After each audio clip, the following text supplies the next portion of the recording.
বিসমিল্লাহির রহমানির রহিম। আসসালামু আলাইকুম। সানি নিবেদিত, শামসুল হক প্রযোজিত আজমির রেকর্ডিং সেন্টার, মুক্তিযোদ্ধা সুপার মার্কেট, রিয়াজউদ্দিন বাজার, চট্টগ্রাম। মোবাইল 0189330853। चाइना आता है मेरे दिल को तमाम, नाम लेते हैं तुम्हारा या नबी सलातुन या रसूलल्लाह अलैकुम।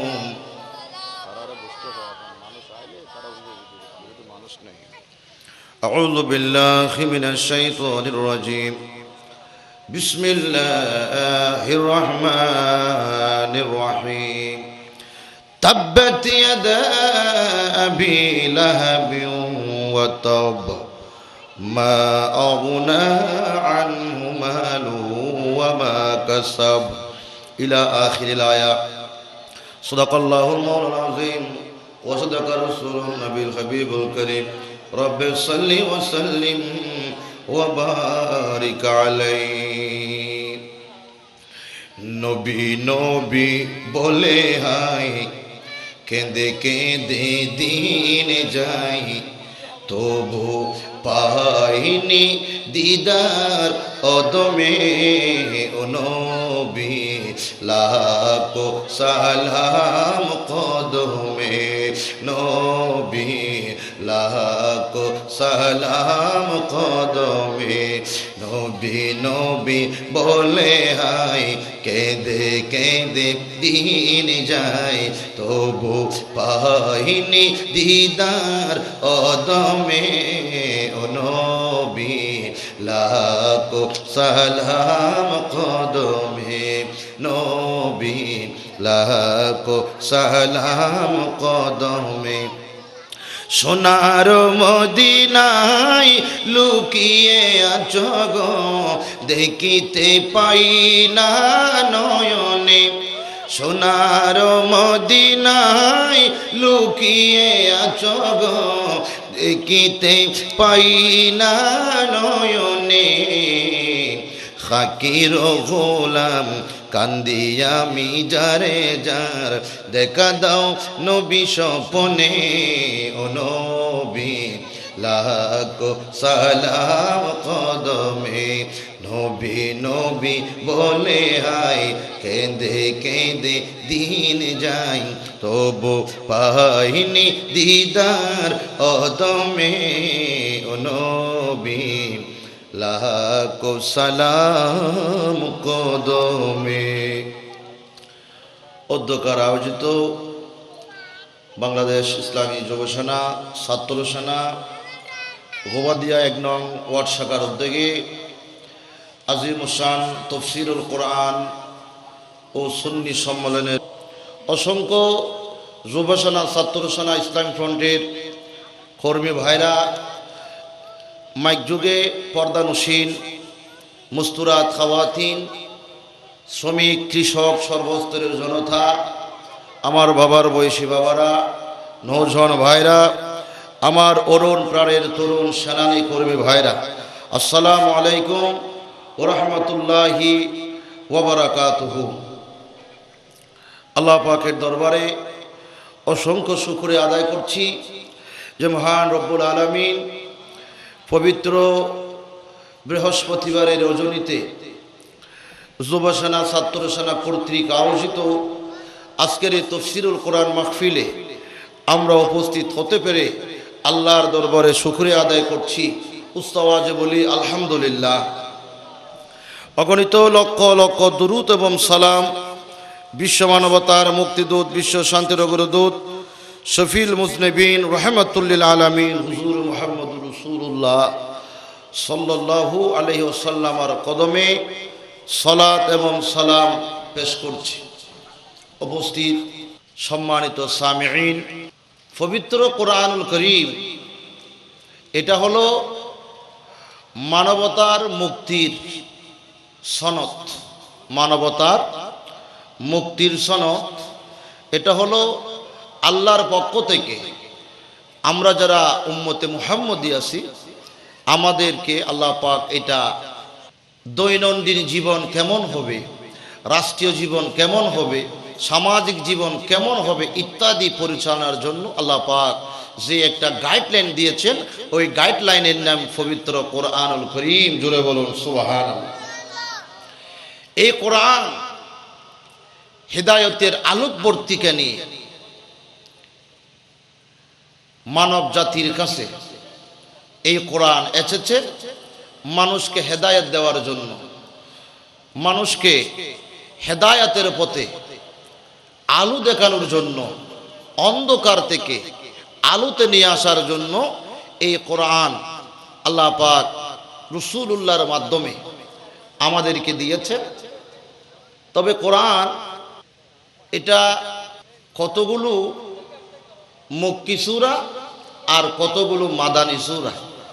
আমার সেনানি ভাইরা একটু আমার দিকে তাকাবেন, যেহেতু এখনো মানুষ কম, তো আপনারাও যদি অমনোযোগী হয়ে যান, আলোচনা কিন্তু সময়ও কম, আলোচনাও কিন্তু সংক্ষেপ, যার কারণে এখানে সময় ক্ষেপণ করার মতো কোনো সময় নেই। সরাসরি আলোচনায় ঢুকে যাচ্ছি আমি, সরাসরি কিছু শিখবেন ইনশাআল্লাহ।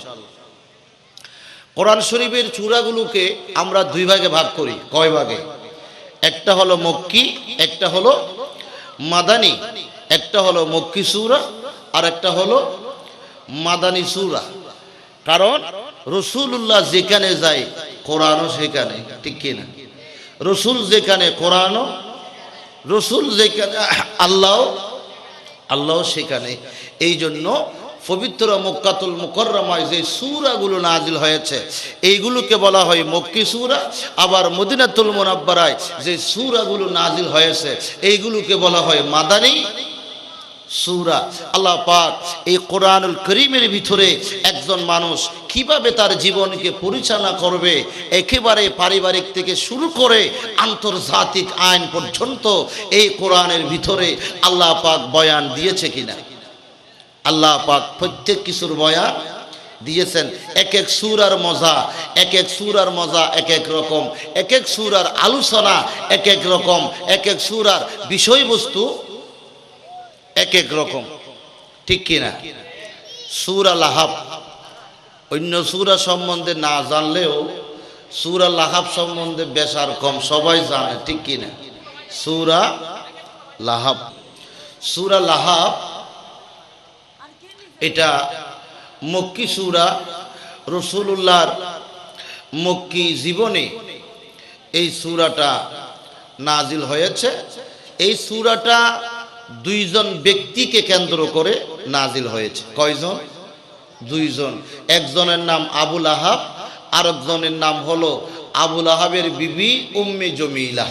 উম্মে জমিলা অনেক কিছু শিকার আছে এই সূরার ভিতরে।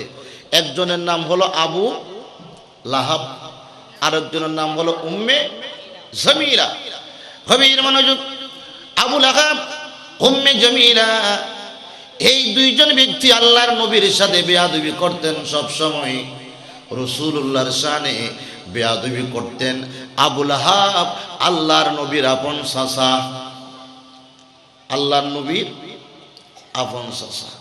আল্লাহর নবী গোটা পৃথিবীতে হেদায়েতের আলো পৌঁছে দিয়েছেন, কিন্তু এই আবু লাহাব ঈমান না আনার কারণে গোমরা রয়ে গেছে, হেদায়েত প্রাপ্ত হয়নি। কারণ আল্লাহর নবীকে আবু বকর সিদ্দিকও দেখেছেন, আবার আল্লাহর নবীকে আবু লাহাবও দেখেছেন, কিন্তু আবু লাহাবের দেখা আর সিদ্দিক আকবরের দেখার ভিতরে বেশ কম, ঠিক কিনা? গভীর মনোযোগ। আবু লাহাব দেখেছেন দুশমনের সূরতে, আর সিদ্দিক আকবর দেখেছেন ঈমানের চোখে।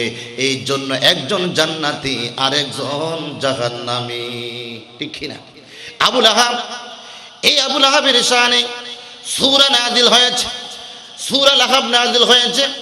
আবু লাহাব আল্লাহর নবীর চাচা ছিলেন, একেবারে হাকিকি চাচা, আপন চাচা। উম্মে জমিলা আবু লাহাবের স্ত্রী ছিলেন, ওয়াইফ ছিলেন। এই উম্মে জমিলা উনিও কিন্তু বেয়াদবি কম করে নাই, আল্লাহর নবীর শানে সব সময় বেয়াদবি করতেন। কারণ কি? তার একটা পাওয়ার ছিল। এই উম্মে জমিলা আবুল আহাবের বিবি ছিলেন, এক পাওয়ার। কারণ আবুল আহাব এই যুগের নেতা ছিল। কি ছিল? নেতা। তো নেতার বউ হইলে নেতার যেন গরম, ইবেরও গরম। নেতার বউ ছিলেন। আবার কি হরব বিন উমাইয়ার কন্যা ছিলেন, ওনার বাবাও ছিলেন নেতা। জামাইও নেতা, বাবাও নেতা। একজন ভাই ছিলেন যার নাম আবু সুফিয়ান, উনিও ছিলেন নেতা। নেতা কয়জন হয়েছে? একজন নেতার বিবি, একজন নেতার কন্যা, একজন নেতার বোন, তিনজন নেতার সাথে সম্পৃক্ত হওয়ার কারণে এই উম্মে জামিলা আল্লাহ নবীর শানে বেয়াদবি করতেন। এবার দেখেন সূরা লাহাব কেন নাজিল হয়ে গেল।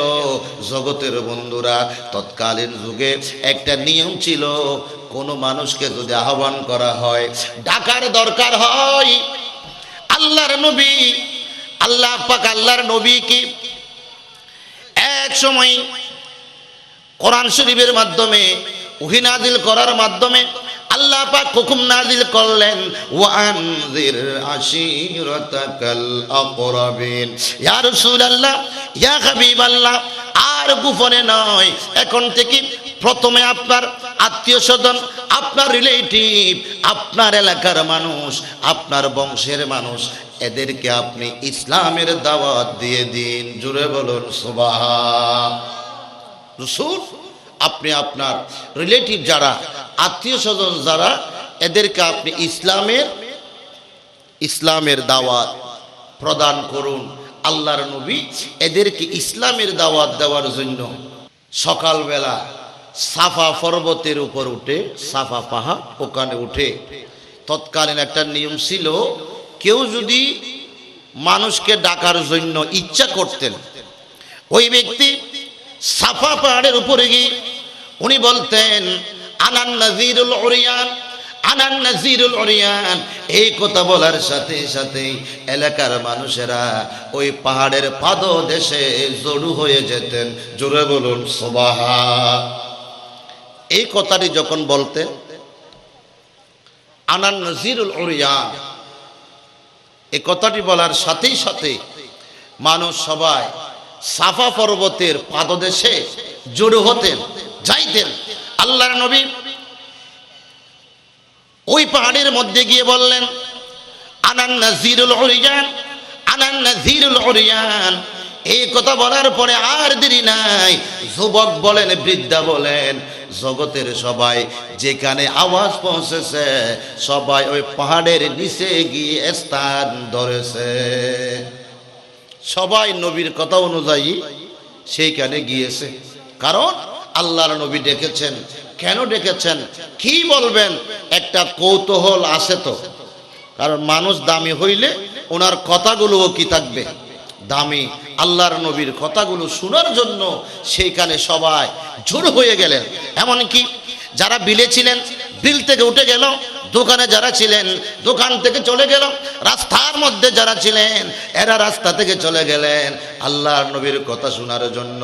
এইবার আল্লাহর নবী পরিস্থিতি দেখার পরে বললেন, ওরে আমার আত্মীয় স্বজন, রিলেটিভ, আমার বন্ধু বান্ধবেরা, আমি তোমাদেরকে একটা কথা যদি বলি বিশ্বাস করবেনি?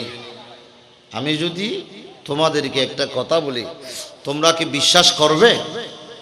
সবাই সাফা পর্বতের পাদদেশে গেলেন। রাসূল বললেন, আমি যদি তোমাদেরকে একটা কথা বলি বিশ্বাস করবে? ইয়া রাসূলুল্লাহ, ইয়া হাবিবাল্লাহ, জীবনে কোনোদিন আপনি মিথ্যা কথা বলেন নাই। মা জাররাবনা আলাইকা কিযবা, ইয়া রাসূলুল্লাহ, জীবনে কোনোদিন মিথ্যা কথা বলেন নাই। সুতরাং আপনার কথা যেভাবে বলুন, আমরা সেটা বিশ্বাস করে নেব। জোরে বলুন সুবহান। বিশ্বাস করব। রাসূল বলতেছেন, আমার কথা যদি বিশ্বাস করো, তাহলে আমি তোমাদেরকে একটা কথা বলবো। সেটা হলো, এই যে পাহাড়ের অপর পাদদেশে তোমাদের জন্য, মনে করেন ওই পাহাড়ের মধ্যে এখন কিছু নেই, এখন কিছু নেই, কিন্তু আমি যদি বলি ওই পাহাড়ের পাদদেশে একদল সন্ত্রাসী বাহিনী তোমাদেরকে হামলা করার জন্য বসে আছে, তোমরা কি বিশ্বাস করবে? দেখেন কিভাবে টেকনিক দিয়ে এদেরকে আনতেছে। পাহাড়ের অপর পৃষ্ঠে কেউ নাই, কেউ কোনো হামলাকারী নাই। আমি যদি বলি তোমরা কি বিশ্বাস করবে যে এখানে একটা দল তোমাদেরকে মারার জন্য বসে আছে? এরা সবাই বললেন, ইয়া রাসূলুল্লাহ, যদিও বা কাউকে দেখা যায় না, কিন্তু আপনি বললে আমরা বিশ্বাস, আপনি বললে আমরা বিশ্বাস। সেটা যদি বিশ্বাস করেন তাহলে তো নবী যেটা বলবে সেটাও মানবে, ঠিক কিনা? গভীর মনোযোগ। আল্লাহর নবী এবার বললেন, ইন্নী নাযীরুল লাকুম মা বাইনা ইয়াদাই আযাবিন শাদীদ। ওরে আমার গোত্র, আমার সম্প্রদায়, আমি তোমাদেরকে জাহান্নামের ভয়ের আযাবের কথাগুলো বলতে চাই। আমি তোমাদেরকে বলতে চাই, এই পৃথিবী সৃষ্টিকর্তা একজন আছেন, আল্লাহ একজন আছেন। আল্লাহর উপর বিশ্বাস স্থাপন করো, আল্লাহর উপর ঈমান আনো, আমি নবীকে মানো। আমি হলাম আল্লাহর নবী, আল্লাহর রাসূল। জোরে বলুন সুবহান। আমি হলাম আল্লাহর নবী এবং আল্লাহর রাসূল। তোমাদেরকে আমি জাহান্নামের ভয় দেখাচ্ছি।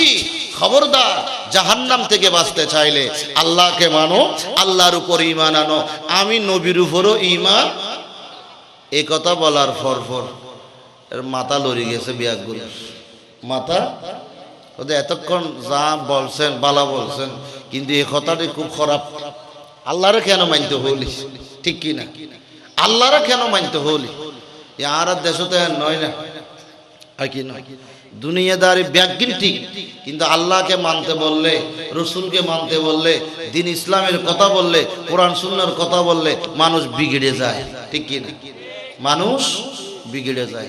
যেমন ধরেন আমরা সুন্নি মুসলমান, সবাই সুন্নি বলেন না, সবাই সুন্নি, কিন্তু ভোট যখন আসে এই সময় আর সুন্নি না থাকে, ঠিক কিনি?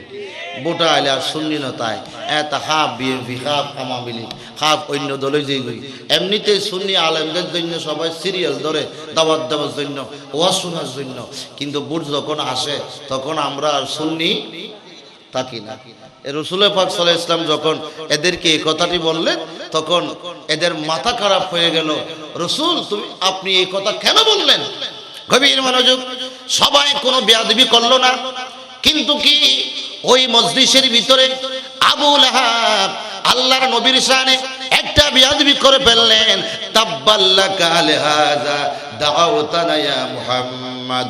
এ মুহাম্মদ, তোমার ধ্বংস হোক। নাউযুবিল্লাহ বলেন, নাউযুবিল্লাহ জোরে বলেন। ইয়া মুহাম্মদ, তোমার ধ্বংস হোক। এই কথাটি বলার জন্য তুমি কি আমাদেরকে এইখানে এনেছো? এই কথা বলার কারণে আল্লাহর নবীর নবুয়তি কলবের ভিতরে কষ্ট এসে গেল, ঠিক কি না? এত বড় কথা রাসূলকে ধ্বংস হওয়ার জন্য বলেছে কে? আবু লাহাব। আল্লাহর নবী ওই কথা বলার কারণে এমন কষ্ট পেয়ে গেলেন, আল্লাহর নবীর চেহারা মলিন হয়ে গেলেন। মুখের মধ্যে কোনো বদদুয়া করে নাই, কিন্তু আল্লাহর নবী মুখের মধ্যে কোনো বদদুয়া না করলেও আমার আল্লাহ সহ্য করে নাই, ঠিক কি? আল্লাহ বলেন, হাবিব, আপনি ধ্বংস হবেন না, বরঞ্চ ধ্বংস হবে আবু লাহাব। আল্লাহ পাক সাথে সাথে আয়াত নাজিল করে দিয়েছেন, তাব্বাত ইয়াদা আবি লাহাবি ওয়া তাব্বা। ইয়া রাসূলুল্লাহ, টেনশন করবেন না, আবু লাহাব ধ্বংস হয়ে গেছে। আবু লাহাবের দুই হাত ধ্বংস হোক, ওয়া তাব্বা, সেই তো ধ্বংস হয়েই গেছে। জোরে বলুন সুবহান। ধ্বংস আপনি হবেন না, ধ্বংস কে হবে? আবু লাহাব ধ্বংস হবে না, হয়ে গেছে। তার দুই হাত ধ্বংস হোক। এখানে মুফাসসিরিন কেরাম বলছেন, দুই হাত মানে গোড়া শরীর, গোড়া, আর ধ্বংস মানে বডিটাই বোঝাইছে।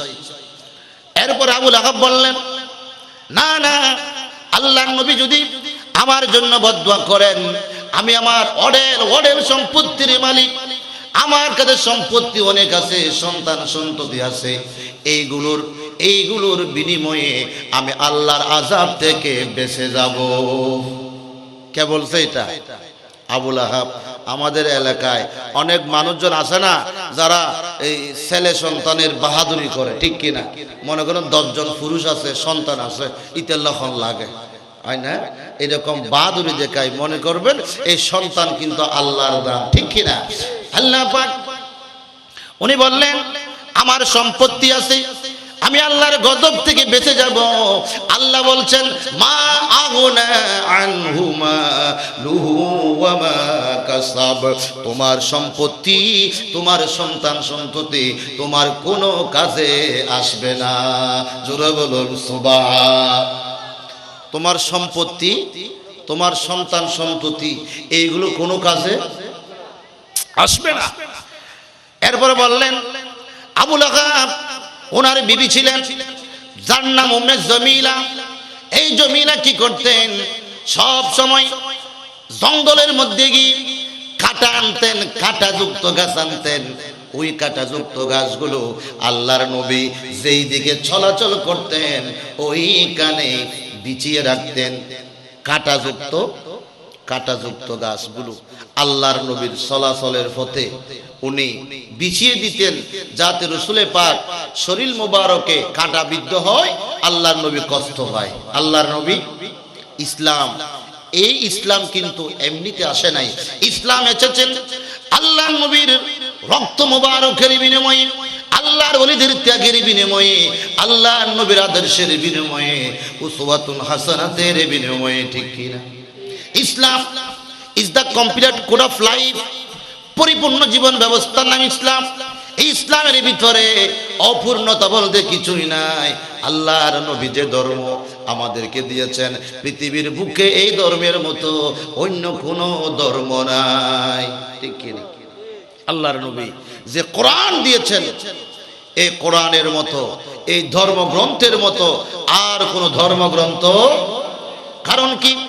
ওই কোরআনের ভিতরে আলিফ লাম থেকে শুরু করে সূরা নাসের সিন পর্যন্ত প্রত্যেকটি আয়াতের ভিতরে, প্রত্যেকটি হরকাত, প্রত্যেকটি সাকানাতের ভিতরে আমার আল্লাহ আমার নবীর তারিফ প্রশংসা করেছেন। জোরে বলুন সুবহান, ঠিক কি না? আল কোরআনে সব হরফে নূর নবীজির শান, দেখব মুরাদ তাকে যদি অন্তরে ঈমান, নবী মোদের জান, নবী মোদের প্রাণ, নবীর কাছে পাব মোরা খোদার সন্ধান, নবী মোদের জান, নবী মোদের প্রাণ। সালাতুন ইয়া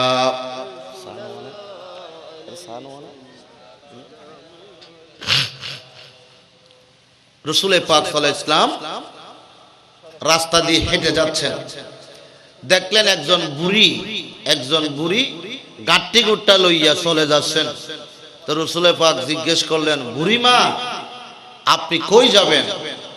উনি বলল, বাবা আমি চলে যাচ্ছি মুহাম্মদের ভয়ে, মুহাম্মদের ডরে। এখানে বলে একজন নবী এসেছেন, ওই নবীর নাম মুহাম্মদ। উনি বলে আমাদেরকে আমাদের ধর্ম থেকে এই সরাইয়া মুসলমান বানাই দিবেন, ওনার ডরে তরে আমি এলাকা ছেড়ে চলে যাচ্ছি।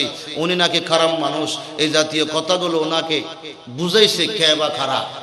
দেখলেন আল্লাহর নবী ওনাকে পরিচয় দেয় নাই, বললেন বুড়িমা আপনার থলেটা, আপনার ব্যাগ আমার হাতে দিন, যেখানে আপনি যাবেন ওখানে আপনাকে পৌঁছে দেব। জোরে বলুন সুবহান। আল্লাহর নবী বুড়িমার ব্যাগটা নিয়ে ওনার পিছনে পিছনে ওনাকে ওনার গন্তব্যস্থানে পৌঁছে দিলেন। দেওয়ার পর বললেন, বুড়িমা যেই নবীর ভয়ে আপনি চলে আসতেছেন আমি হলাম সেই নবী রহমতুল লিল আলামিন। জুড়ে বলুন সুবহান। বুড়িমা তো হতবাক হয়ে গেলেন, কি বলো ও মুহাম্মদ, ইয়া রাসূলুল্লাহ, ইয়া হাবিবাল্লাহ, আপনার ব্যাপারে নেগেটিভ মন্তব্য আমাকে বোঝানো হয়েছে।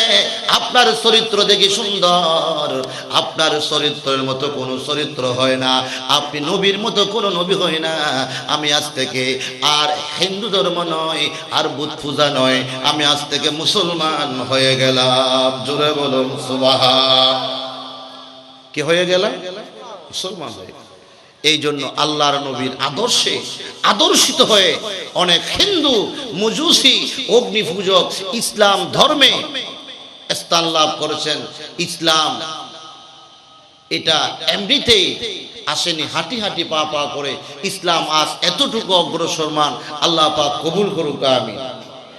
উম্মে জমিলা আল্লাহর নবীর পথের মধ্যে কাঁটা বিছিয়ে দিতেন। কি বিছিয়ে দিতেন?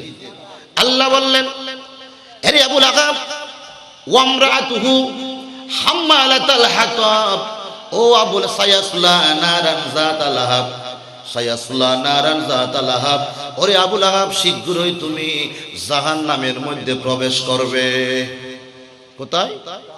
সায়াসলা নারান যাতাল লাহাব, লিলি খান অগ্নিকুণ্ডে অসি তুমি নিক্ষিপ্ত হবে। হ্যাঁ, তুমি একা যাবে না, সাথে ওয়ামরাতুহু হাম্মালাতাল হাতাব, যিনি ইন্ধন বহন করে, লাকড়ি বহন করে, সেও কিন্তু তোমার সাথে। ওয়ামরাতুহু হাম্মালাতাল হাতাব ফি জিদিহা হাবলুম মিন মাসাদ, যিনি গলার নিচে লসি দিয়ে যিনি লাকড়ি বহন করেন, উনিও তোমার সাথে জাহান্নামের মধ্যে যাবে। এটা আল্লাহর হুঁশিয়ারি, আল্লাহর হুঁশিয়ারি। এই হুঁশিয়ারিটা দেওয়ার পরে দেখেন, আচ্ছা আল্লাহ যদি কাউকে বদদুয়া দেয়, সেখানে কি দুনিয়ার মানুষের কোনো ক্ষমতা চলে? আল্লাহর গজব যদি নাজিল হয়ে যায়, সেখানে দুনিয়ার কোনো মানুষের আর কোনো ক্ষমতা। বন্ধুরা আমার, এই আয়াত নাজিল হওয়ার পরে আবুল আহাব একেবারে পাগল হয়ে গেল। আবুল আহাবের দুই ছেলে ছিল, একজনের নাম উতবা আর একজনের নাম উতাইবা। এই দুইজন ছেলের কাছে আল্লাহর নবীর দুইজন কন্যা বিবাহ দিয়েছিল, শাদী দিয়েছিল। এই দুইজন কন্যা উতবা এবং উতাইবার আদর তলে ছিল কয়জন? দুইজন। আল্লাহর নবীর দুইজন মেয়ে আবুল আহাবের দুই ছেলেকে বিয়ে দিছে। আবুল আহাব যখন সূরা লাহাবটা দেখলেন, ওনার বিরুদ্ধে যখন সূরা নাজিল হয়েছে, আবুল আহাব ওনার বেয়াদবি আরো বেড়ে গেল। উনি সন্তানদেরকে নির্দেশ দিলেন, সন্তান মুহাম্মদের দুই কন্যাকে তালাক দাও, মুহাম্মদের দুই কন্যাকে তালাক দাও। মুসলমান তালাক দেওয়ার ভিতরেও আদব আছে। এই দুইজন সন্তান উতবা আর উতাইবা আল্লাহর নবীর দুইজন কন্যাকে তালাক দিচ্ছেন। উতবা তালাক দেওয়ার সময় কোন রকম বেয়াদবি করে নাই, কিন্তু উতাইবা তালাক দেওয়ার সময় আল্লাহর নবীর শানে বড় ধরনের বেয়াদবি করেছে। উতবা বেয়াদবি করে নাই, কিন্তু উতাইবা আল্লাহর নবীর জুব্বা মুবারক ছিঁড়ে ফেলেছেন। এই উতাইবা আল্লাহর নবীর শানে এমন বেয়াদবি করেছেন। রাসূল পাক যদিও বা কাউকে বদদুয়া করে না, কাউকে কখনো বদদুয়া দেয়নি, কিন্তু ওনার কাজটা আল্লাহর নবীর কাছে এতই খারাপ লেগেছে, এতই মনোকষ্ট এনেছে। আল্লাহর নবীর সাথে সাথে একটা কথা জবান মুবারক থেকে বের করে দিলেন, আল্লাহুম্মা সাল্লি আলাইহি আসাদুম মিন আসাদিকা। ওরে আল্লাহ, জঙ্গলের একটা বাঘ, একটা হিংস্র প্রাণী এই উতাইবার উপর নিক্ষেপ করো। জোরে বলুন সুবহান, আরো জোরে বলুন না সুবহান। আল্লাহ জঙ্গলের একটি বাঘ উতাইবার উপর কি করো? নিক্ষেপ করো, মুসাল্লাত করে দাও।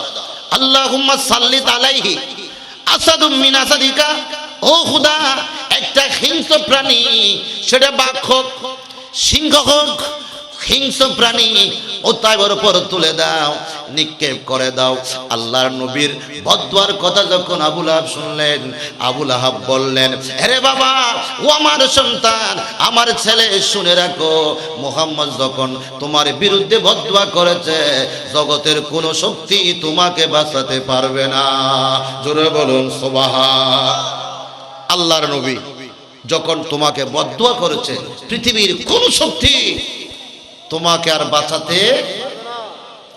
এমনিতে আল্লাহর ক্ষমতার সামনে দুনিয়ার কোনো মানুষ, কোনো প্রেসিডেন্ট, কোনো মন্ত্রী, মিনিস্টার দাঁড়াইতে পারবে না। অসীম ক্ষমতা যার হাতের উপর, যার নামে বয়ে যায় ঝরনা নহর, ঝরনা নহর, সেই প্রভুর প্রেমে মোরা হব দিওয়ানা। প্রভুর প্রেমে মন সাড়া দাও না, হৃদয়ে জানালাটা খুলে দাও না। প্রভুর প্রেমে মন সাড়া দাও না। সালাতুন ইয়া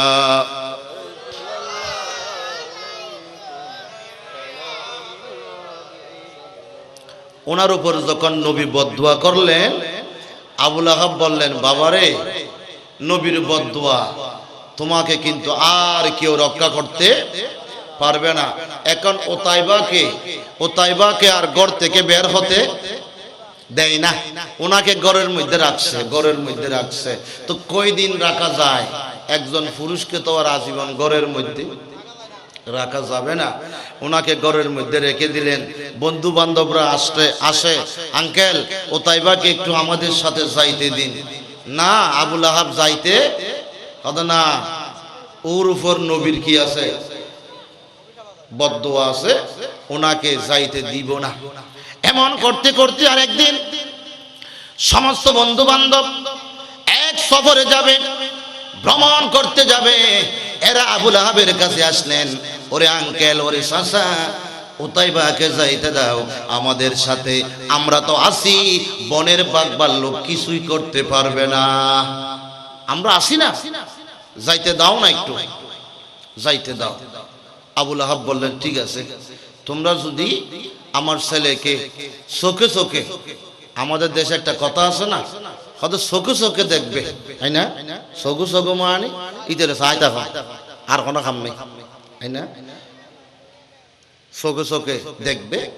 সবাই ভ্রমণের প্রস্তুতি নিয়ে বের হয়ে গেলে, যাইতে যাইতে মঞ্জিল করলেন যে আজ রাতটা আমরা এখানে থাকবো, আজ রাতটা জঙ্গলের কিনারে এরা তাবু কাটালেন, ওইখানে রাত্রি যাপন করবে, সকালবেলা আবার রওনা দিবে।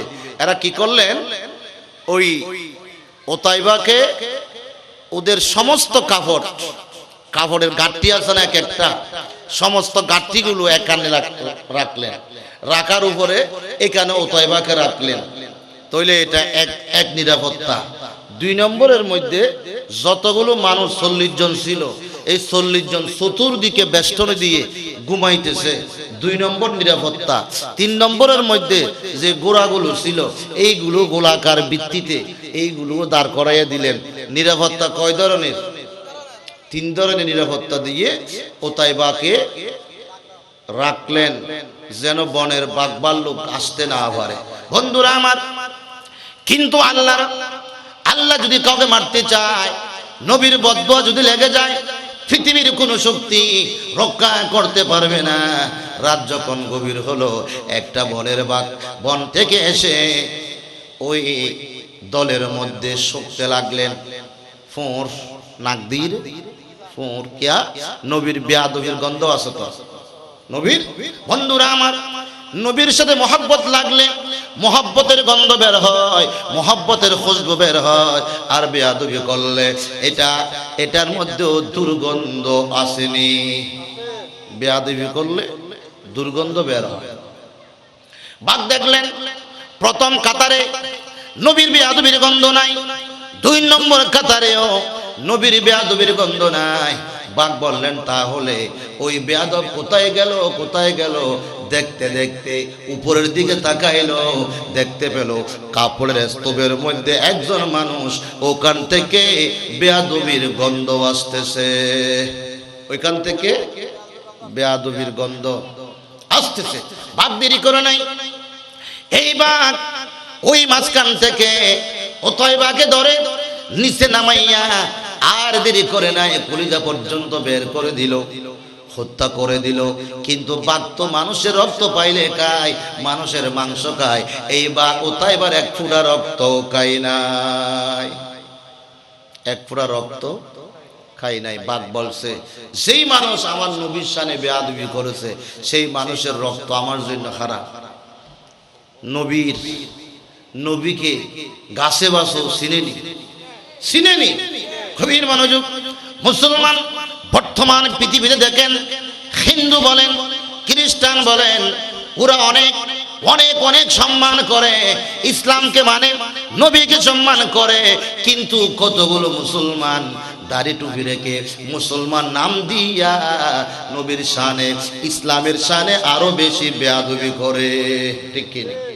ইহুদিরা ছাড়া যে বেয়াদবি গুলো করতেছে না, তার চাইতে ডাবল বেয়াদবি করছে এক ধরনের বাতিল, যাদেরকে আমরা বাতিল বলি। ওরা ইসলামের শানে, রাসূলুল্লাহর শানে, ওলি আল্লাহর শানে কটূক্তি করতেছে। ঠিক কি না? একমাত্র সুন্নি মুসলমান। কোনদিন শুনছেন কোন সুন্নি আলেম, কোন সুন্নি কর্মী ইসলামের বিরুদ্ধে, নবীর বিরুদ্ধে, অলির বিরুদ্ধে কিছু বলেছে এইরকম আপনারা শুনছেন না? কোনদিন শুনবেনও না ভবিষ্যতে। কারণ আল্লাহ পাক দ্বীন ইসলাম এটা সুন্নিদের হাতে আমানত দিয়েছে। ঠিক কি না? বন্ধুরা আমার, আল্লাহর নবী পৃথিবীর জমিনে তাশরীফ আনার পরে আল্লাহর নবী ইন্তিকাল করেছেন, উফাত প্রাপ্ত হয়েছেন। আর কোন নবী আসবে না। জগতের মানুষেরা কিয়ামত পর্যন্ত ইসলামের বাগান পাহারা কে দিবে?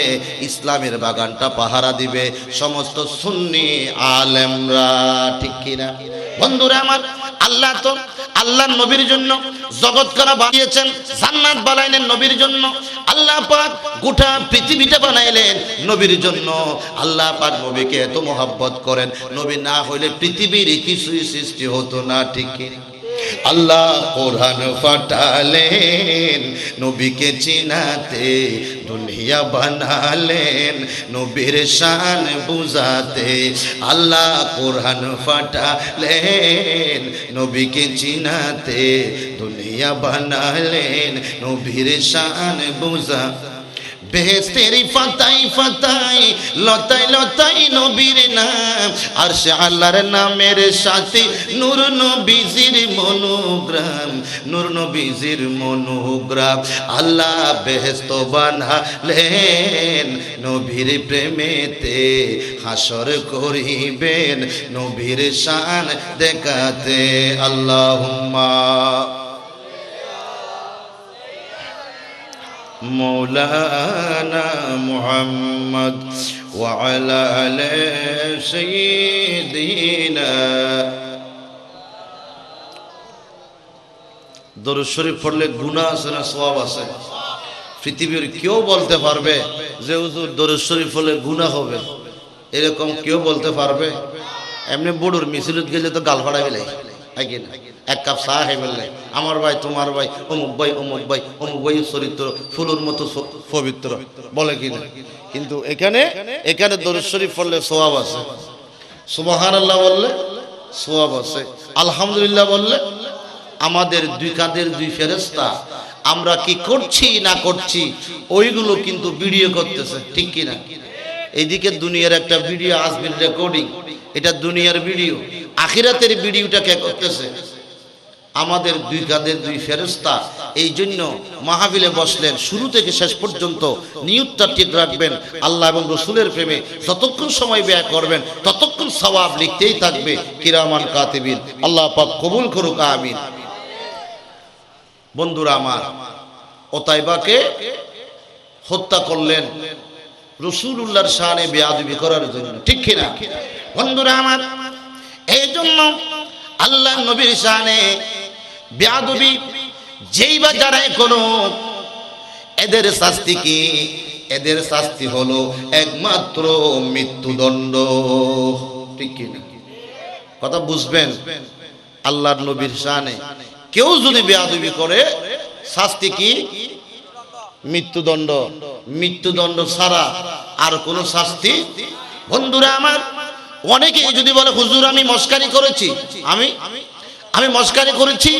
আরে বাবা, ইসলামের শানে মস্কারি করা যায় না, নবীর সাথে মস্কারি করা যায় না।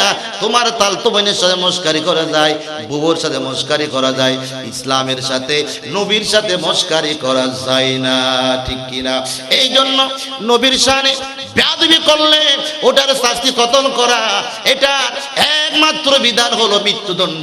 আজকে বাংলাদেশের জমিনে ইসলামের বিরুদ্ধে, নবীর বিরুদ্ধে যেই বাজারা বলছে আমাদের দেশে ইসলামী শাসন নাই, বিদায় মৃত্যুদণ্ড নাই, ঠিক কিনা?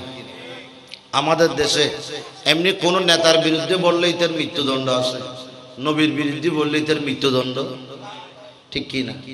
নাই। ইসলামের বিরুদ্ধে বললে মৃত্যুদণ্ড দেওয়ার জন্য আল্লামা নূরীর মতো মানুষের সংসদে যাইতে হবে, ঠিক কিনা? এম এ মতিন সাহেবকে সংসদে, বড় বড় আলেমকে সংসদে। আচ্ছা, যারা মাঠের মধ্যে এখন নেতৃত্ব দিচ্ছে ওরা যদি সংসদে যায়, সংসদের অবস্থাটা কেমন হবে, ঠিক কিনা? তো এই দেশের মানুষ তো ইসলামী সুশাসনের মজাটা কখনো দেখে নাই। এ দেশের মানুষ ইসলামী শাসনের মজাটা কখনো দেখে নাই।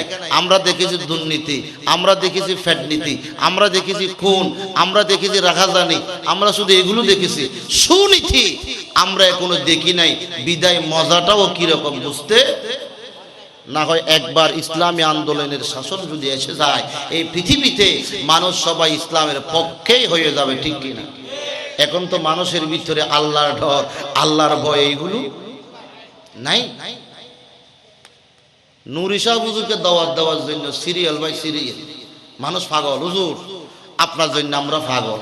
তো হুজুর তো বহু সময় নির্বাচন করছে, ঠিক কিনা? ভোট দেওয়ার জন্য পাগল না, ভোট দেওয়ার জন্য কিনা এমনি পাগল। এরকম একজন মানুষ যদি সংসদে যায়, ওখানে নারে তাকবীরের স্লোগান হবে, নারে রিসালাতের স্লোগান হবে, কখনো ওই সংসদে ইসলাম বিদ্বেষী কোনো আইন পাস হতে, ঠিক কিনা? এই কথাটাই বাংলার মানুষ বুঝে না। আল্লাহ পাক হিদায়াত করুক, আমিন। নবীর সাথে দুশমনি করলে, বেয়াদবি করলে সুন্নিরা হুঙ্কার দিয়ে ওঠে। সুন্নি ছাড়া আর কেউ তো এগুলো করে না, ঠিক কিনা? কারণ ওরা তো বেয়াদবি করেই যাচ্ছে, সুন্নিরা এটার বিরুদ্ধে আন্দোলন। বন্ধুরা আমার, এই জন্য আল্লাহর নবীর বিরুদ্ধে কেউ বেয়াদবি যদি করে যায়, গালিগালাজ করে যায়, এটার একমাত্র শাস্তি হলো মৃত্যুদণ্ড। তিরমিজি শরীফ বাবু ফি হুকমে মান সাব্বা রাসূলুল্লাহি সাল্লাল্লাহু আলাইহি ওয়াসাল্লাম, এই অধ্যায়ের মধ্যে একটা হাদিস শরীফ আছে। আপনাদের অসুবিধা হচ্ছে? তিরমিজি শরীফ, রাসূলুল্লাহর একজন সাহাবী ছিলেন অন্ধ। কি ছিলেন? আঁধা সাহাবী।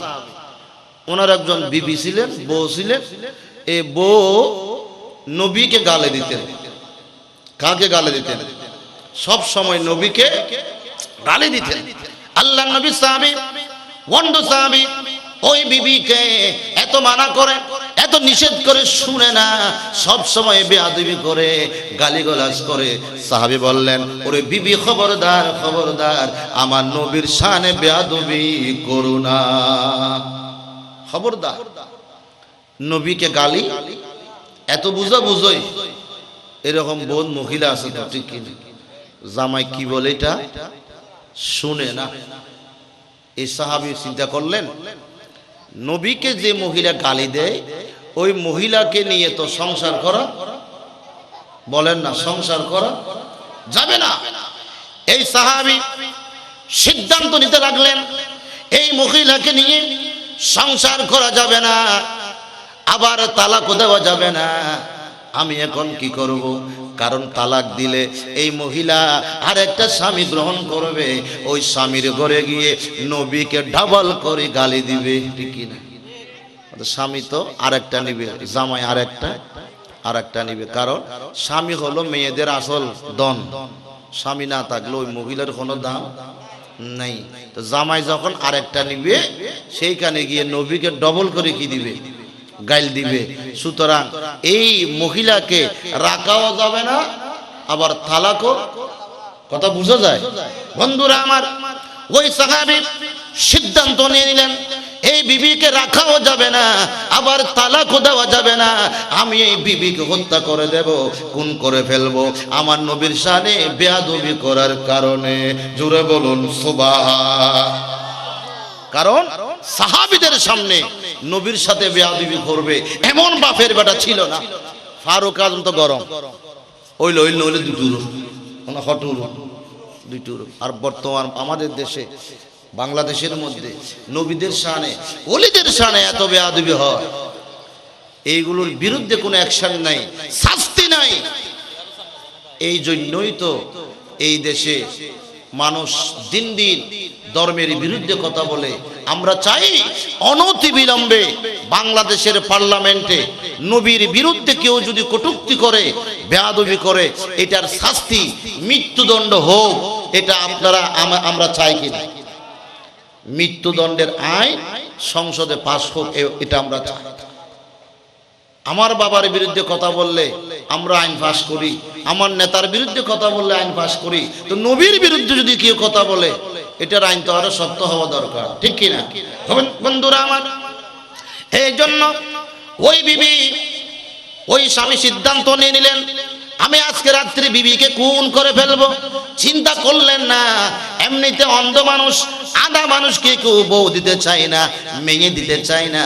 অন্ধ মানুষ বউয়ের সাহায্য ছাড়া চলতেও পারে না, ঠিক কিনা? আধা মানুষ বউ ছাড়া চলিতে পারে না, বউ ছাড়া চলি না পারে। উনি চিন্তা করতেছেন, চিন্তা করলেন না, আমি যদি বউকে মারি দিই আমাকে আর একটা বউ খন দিব আন্দাইয়া বউ মারকে কই নিতে আর কে বউ দিবে না। ও ইবে চিন্তা না করে দায় বিয়ে আরোগ্য করে সত্তর করবি ই হলো চিনতে। আল্লাহুম্মা সাল্লি মাওলানা মুহাম্মদ ওয়া আলা আলি সাইয়্যিদ। আলহামদুলিল্লাহ, আস্তে আস্তে মাহফিল ভরপুর হচ্ছে। এত বিশাল মাহফিলের মধ্যে বিশাল জমায়েত হওয়া দরকার, ঠিক কিনা? আমাদের নেতৃবৃন্দ আস্তে আস্তে চলে আসতেছে। আমাদের মঞ্চে তশরিফ এনেছেন বাংলাদেশ ইসলামী ফ্রন্ট আনোয়ার উপজেলার সম্মানিত উপদেষ্টা অধ্যক্ষ ডিআইএম জাহাঙ্গীর আলম সাহেব আমাদের মঞ্চে তশরিফ এনেছেন। আল্লাহ পাক ওনার তশরিফ আওয়ারিকে কবুল করুক, আমিন। বন্ধুরা আমার, এখনো যারা বাইরে আছেন চলে আসুন, আপনাদের কোনো অসুবিধা হচ্ছে? উনি সিদ্ধান্ত নিলেন আমি আজকে রাত্রেই বউকে মেরে দেব, বউকে মেরে দেব। অপরাধ কি? নবীর সাথে বেয়াদবি, নবীকে গালি দেওয়া। বন্ধুরা আমার, এই অন্ধ সাহাবী চিন্তা করতে লাগলেন কেমন করে বিবিকে মারা যায়। কারণ আমি অন্ধ মানুষ, এক বাড়িতে যদি এক আঘাতে যদি মারতে না পারি, গজব কিন্তু আমার উপর আসতে পারে, ঠিক কিনা? কারণ আধা মানুষ তো এক বাড়িতে যদি মারতে না পারে। কারণ এই কালকের পত্রিকায় এসেছে, এই বউ জামাইকে ওই গাছ কাটাতে কতগুলো গিয়ে আছে না, করাত গাছ কাটাতে খরাত ইয়েন দিয়ে জামাই মারাই দিয়ে খারজ মারাই দে জামাই। এখন আর দেশের মাই হলো শিয়ানো গিয়ে আর আগুন নিদি মরত ফলে বোঝ মারা ইয়ামন দি মাই হলে জামাই মারা ইতর অ্যাডভান্স বানাবো ডিজিটাল যুগের মাই বানায় না, কি না? এই সাহাবী একটা খন্দা নিলেন, খন্দা। উনি বললেন যে মারতে হলে এক আঘাতেই কি করতে হবে? মারতে হবে, দুই আঘাত দেওয়ার সময়। বন্ধুরা আমার, এই অন্ধ সাহাবী রাত্রিবেলা স্বামী স্ত্রী কান্নে যখন শয়ন করলেন, ওই অন্ধ সাহাবী স্ত্রীর গায়ে হাত বুলাতে লাগলেন, কোন জায়গায় মারলে এক আঘাতেই কাজ হবে। নরম জায়গা খুঁজতেছে, কোন জায়গায় মারলে এক বাড়িতে কি হবে? কাজ হবে। কারণ দুইবারই দিবে সুযোগ। উনি হাত বুলাতে বুলাতে নাভির তলপেটের মধ্যে আসলেন, দেখলেন এখানে জায়গা সুবিধা আছে, এখানে নরম আছে, এখান দিয়ে মারলে এক বাড়িতে কি হবে? কাজ হবে। বন্ধুরা আমার, এমন একটা আঘাত করলেন, ওই অন্ধ সাহাবী শরীর ভেদ করে মাটি পর্যন্ত ভেদ করে ফেললো। ওই স্ত্রী মারা গেলেন। কোন হয়ে গেলেন অন্ধ সাহাবী ঘরের এক কোণায় বসে বসে দুই চোখের পানি ছেড়ে দেয়। সমস্ত এলাকার মধ্যে খবর হয়ে গেল অমুক অন্ধ মানুষের বিবিকে কে বা কারা মেরে ফেলেছেন, কে বা অমুক অন্ধ সাহাবীর বিবিকে কে বা কারা মেরে ফেলেছেন। এইভাবে সবাই হাই হুতাশ করতে লাগলো। আর এইদিকে ওই অন্ধ সাহাবী, যাই হোক, উনি এই অন্ধ সাহাবী স্ত্রীকে তো মারলেন, মেরে এক কোণের মধ্যে একেবারে কিছু না জানি মতো বসিয়েছে। সবাই বলতেছে ওটা তোমার বউকে কে মারছে, তুমি কিছু দেখছো? দেখো তো তোরার মাথা লড়কি না কোনো, আয় আধা মানুষ কি দেখো, আমি অন্ধ মানুষ, আমি কি দেখবো? কে মারছে কে জানে। বন্ধুরা আমার, আমাদের দেশের ভিতরে এইরকম ওই স্ত্রীকে হত্যা করে রাতারাতি মানুষ পালিয়ে যায়, ঠিক কিনা? কিন্তু এই সাহাবী নবীর এমন পাগল ছিলেন, এমন আশিক ছিলেন, কোথাও পালিয়ে যায় নাই। সারা রাত ওইখানে বসে বসে কাটালেন। ফজরের নামাজের সময় যখন হয়ে গেল, আল্লাহর নবীর পিছনে নামাজ পড়ার জন্য মসজিদে নববীতে চলে গেলেন। জোরে বলুন সুবহান। বউ মেরে মানুষ তো পালিয়ে যায়, ঠিক কিনা? আর ইনি পালিয়ে যায় নাই, কোথায় গিয়েছেন? শান্তির জায়গা, যেখানে গেলে মানুষ শান্তি পায়।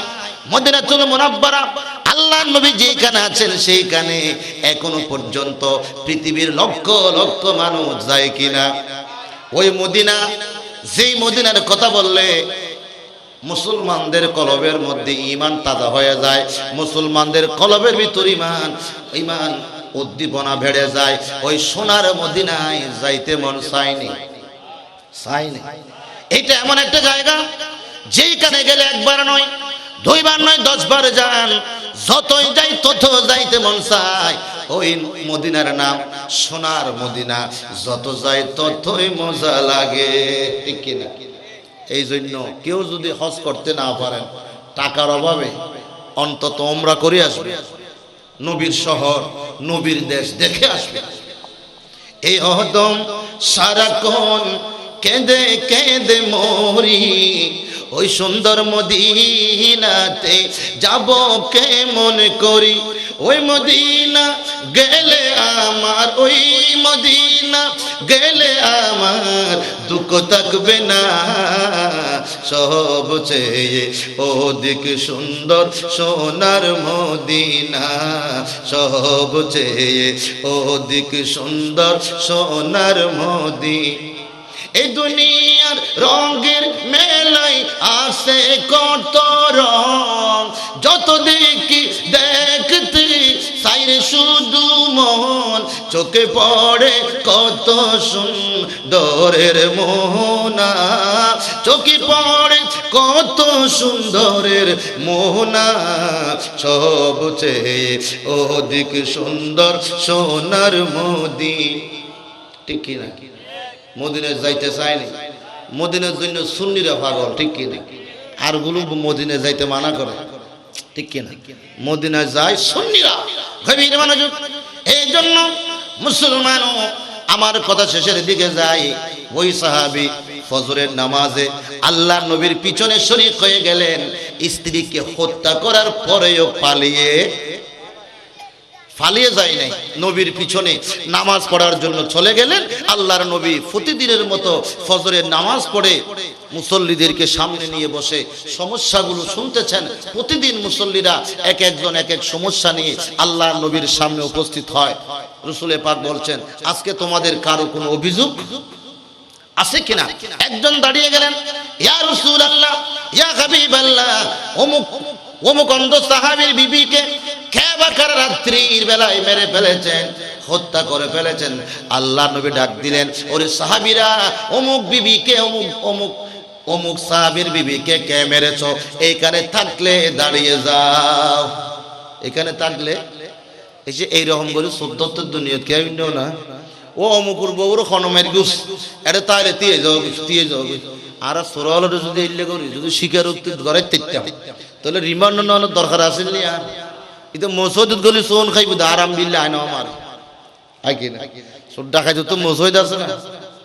আর আবুল হাসান মোহাম্মদ জুবাইরের বিজুরুতুন রাস্তা মাথা ধরে বিয়ে খোঁচালি ফেলি, তো কত দোয়া করো আর আলা দোয়া করো হুজুর কত জিন লইছি ফেরত দাও তাই না দোয়া তো ও হুজুর চিনি না তাই না তো রসুলে পাক বললেন যে দাঁড়িয়ে যাও অমুক সাহাবীর বিবিকে কে মেরেছ ওই সাহাবী দাঁড়াতে চায় সবাই ওনাকে বসাই দেয় দাঁড়াতে চায় সবাই বসাই দেয় বলছে তুমি কেন দাঁড়াচ্ছ ওরা রসুল বলেছেন তোমার বিবিকে যেই মেরেছে তাকে দাঁড়াতে ইবে তিয়ে তো চাইলে ইবেরে বয় দে কিলিবে মেরগি দে তিয়ে দেরি ইবেরে বয় দে কত তুই ন তোমার বউর জিবেই মেরগি ইবেরে তিয়ে তো হই দে ইবে হদ দূর আর আগে তিয়ে তো দে তুই না কথা ইয়া রাসূলুল্লাহ ইয়া হাবিবাল্লাহ সজ্ঞানে আমি সুস্থ মস্তিষ্কে নিজের ইচ্ছায় আমার বিবিকে রাত্রি বেলা কতল করে দিয়েছি ইয়া রাসূলুল্লাহ বেয়াদবি মাফ করবেন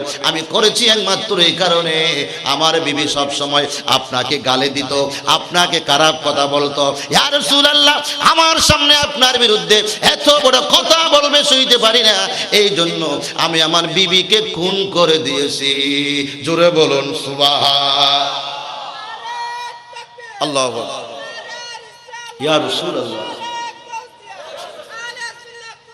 জিন্দাবাদ জিন্দাবাদ রসুলে পাক বলেছে ওকে গ্রেফতার করো এরকম বলে নাই আল্লাহর নবী বলেছেন তুমি ঠিক কাজ করেছো এই খুনের কোনো বদলা নাই এই খুনের কোনো বদলা নাই এটার কোনো বদলা নাই কি প্রমাণ হলো এই জন্য সমস্ত মুফতি মুহাদ্দিস এই কথার উপর একমত রাসূলুল্লাহর শানে বেয়াদবি করলে কোনো তওবা নাই কঠোর কি করা আজকে দেখেন বাংলাদেশের ভিতরে নয় গোটা পৃথিবীতে রাসূলুল্লাহর শানে ইসলামকে নিয়ে যে কটূক্তিগুলো ইহুদি নাসারা করার কথা সেই কটূক্তিগুলো করছে আমার আপনার মতো লেবাসদারি দাড়িওয়ালা টুপিওয়ালা ঠিক কি না তা আপনারা তো মৌলবি দেখলে পাগল হয়ে যান কথা নাইবে বহুত বড় জুস এন ওই ডুবের মধ্যে বলে খ্রিস্টান একটা দাড়ি লাখিয়ে 8 বছর ইমামতি করছে 6 বছর 8 বছর ইমামতি করছে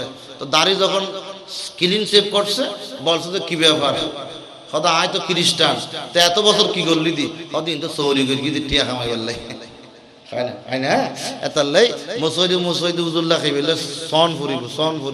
ইয়া তো সুন্নি ফুরি যদি বিয়ার গুণে খাইজার গই তাই না এই জন্য ইমাম সাহেব রাখতে আমাদের ছাত্র সেনার ভাইদের সাথে পরামর্শ করবেন যে উনি সুন্নি কিনা ওনার আকীদা ফিউর আছে কিনা না হয় কিন্তু আপনি ঠকি যাবেন আল্লাহ আমাদেরকে বুঝার তৌফিক দান করুন আমিন এই জন্য সূরা লাহাবের শিক্ষা হলো যারা নবীর বিরুদ্ধে বেয়াদবি করবে দুশমনি করবে এদের কথাগুলো জনসম্মুখে প্রচার করা এটা আল্লাহর সুন্নাত কার সুন্নাত এটা আবু লাহাবের উপর সূরা নাযিল করে গোটা জগতের মানুষকে শিক্ষা দিয়েছেন যারা রাসূলুল্লাহর বিরুদ্ধে বেয়াদবি করবে ছলে বলে কৌশলে লেখনে আখনে বকনে দিয়ে এইগুলো জনসম্মুখে প্রচার করা এটা আল্লাহর সুন্নাত এই দায়িত্বটাই পালন করছে সুন্নাহ উলামায়ে কেরাম ঠিক কিনা আল্লাহ পাক এই মাহফিলকে কবুল করুক আমিন বিশেষ করে আপনাদের খেদমতে শেষ কথা গোবাদি 1 নম্বর ওয়ার্ড ইসলামী যুব সেনা এবং ছাত্র সেনা আপনারা বলেন এই সংগঠনের সাথে যে সমস্ত ছেলেরা